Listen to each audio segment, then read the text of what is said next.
بسم اللہ الرحمن الرحیم الحمد للہ وکفا وسلام علی عبادہ الذین اصطفی اما بعد۔ جس طریقے سے ہم قرآن پاک کا ادب احترام کرتے ہیں، احادیث کا احترام کرتے ہیں، تو وہ سب چیزیں کیا ہیں؟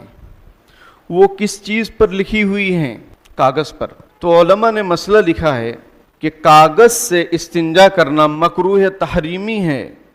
ہاں، وہ ٹیشو پیپر، وہ کاغذات جو صرف اسی کے لیے بنائے جائیں، استنجے کے لیے بنائے جائیں، اور ایسے ہیں، ملتے ہیں tissue paper, toilet tissue paper, اس سے جائز ہے۔ اس کا مقصد یہ ہے کہ بھائی وہ صفائی ہو، اسی لیے بنایا گیا ہے۔ لیکن وہ کاغذات جو آلات علم ہیں، جو ذریعہ علم ہیں، جو علم کے محفوظ کرنے کا ذریعہ ہیں، ان کاغذات سے استنجا کرنا مکروہ تحریمی ہے۔ اسی طریقے سے جو چاک ہوتی ہے، چاک، اس سے پیشاب کرنا انتہائی درجے کی بے ذوقی، بد ذوقی اور آلات علم کی توہین ہے۔ اس سے استنجا کرنا، اس سے پیشاب سکھوانا، تو ہمیں علم حاصل ہوگا پھر؟ اگر ہم آلات علم کی بے ادبی کریں گے تو کبھی ہمیں علم نہیں مل سکتا، یاد رکھیے۔ یا مل تو جائے گا لیکن ہمارے علم سے نہ ہم کو نفع ہوگا، نہ قوم کو نفع ہوگا، نہ امت کو نفع ہوگا۔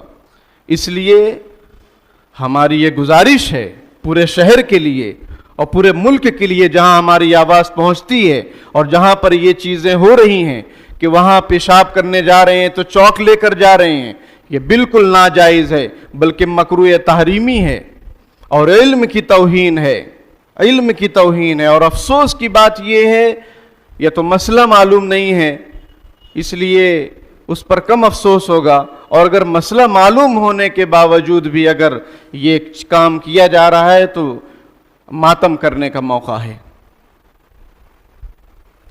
بڑے بڑے لوگ، پڑھے لکھے لوگ، استاد، ٹیچر اگر چوک سے پیشاب کریں گے تو پھر کیا ہوگا؟ وہ چوک جس سے آپ بسم اللہ الرحمن الرحیم لکھتے ہیں، جس سے آپ قرآن پڑھاتے ہیں، جس سے آپ حدیث پڑھاتے ہیں، جس سے آپ دنیا کے علوم پڑھاتے ہیں، علم کوئی بھی ہو وہ محترم ہے، علم کوئی بھی ہو، یہ سب ذریعے زندگی ہیں، ذریعے معاش ہیں اور اللہ کو پہچاننے کا ذریعہ ہے۔ کوئی بھی علم ہو، کوئی بھی لینگویج ہو، یہ سب اللہ کی بنائی ہوئی چیزیں ہیں۔ اس لیے اس سلسلے میں جو ذمہ داران ہیں ان کی خدمت میں ہماری گزارش ہے کہ وہ اس سلسلے کو بند کریں، ورنہ ان کی پکڑ ہوگی اور پھر علم حاصل نہیں ہوگا، علم نافع نہیں ملے گا، مل جائے گا اور نوکری کر لے گا، پیٹ بھر جائے گا، لیکن اس کے علم سے نہ اس کی ذات کو نفع ہوگا، نہ قوم کو وہ فائدہ پہنچا سکتا ہے۔ رزق تو اللہ کتوں کو بھی دے رہا ہے، تو انسان کو کیوں نہیں دے گا؟ رزق تو مل جائے گا، لیکن علم اور ڈگری اور جو معلومات ہیں اس کا جو فائدہ ہونا چاہیے قوم میں اور امت میں، وہ ہرگز نہیں ہو سکتا ہے۔ مولانا جلال الدین رومی رحمۃ اللہ علیہ فرماتے ہیں، اس خدا خواہیم توفیق ادب، اس خدا خواہیم توفیق ادب، بے ادب محروم ماند از فضل رب۔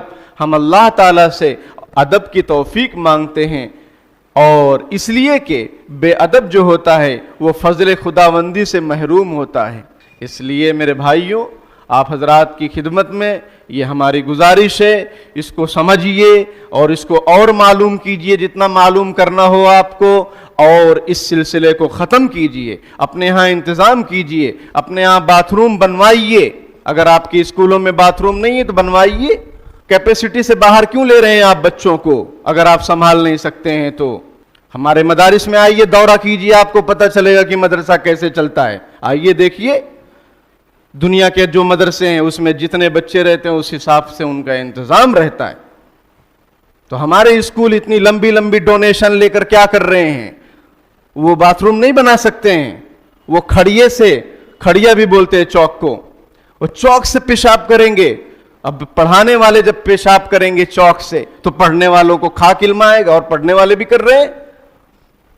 اس لیے اس سلسلے کو ہمارا انداز اگر تلخ ہو گیا ہو تو معاف کرنا، لیکن یہ حق ہے جو مجھے آپ تک پہنچانا تھا. لیکن بہت افسوس ہوا ان ساری باتوں کو جب پتہ چلا کہ اس سے پیشاب کیا جا رہا ہے. کیا ذرہ برابر دل میں غیرت نہیں آئے کہ یہ اس سے ہم لکھتے ہیں، یہ علم کا ذریعہ ہے، اس سے پیشاب کریں گے اور پھر اس سے کیا نکلیں گے؟ کون نکلے گا اس سے پڑھ کر، اور اس علم سے کیا فائدہ ہوگا؟ اس لیے اللہ تعالیٰ عمل کی توفیق عطا فرمائے. آمین.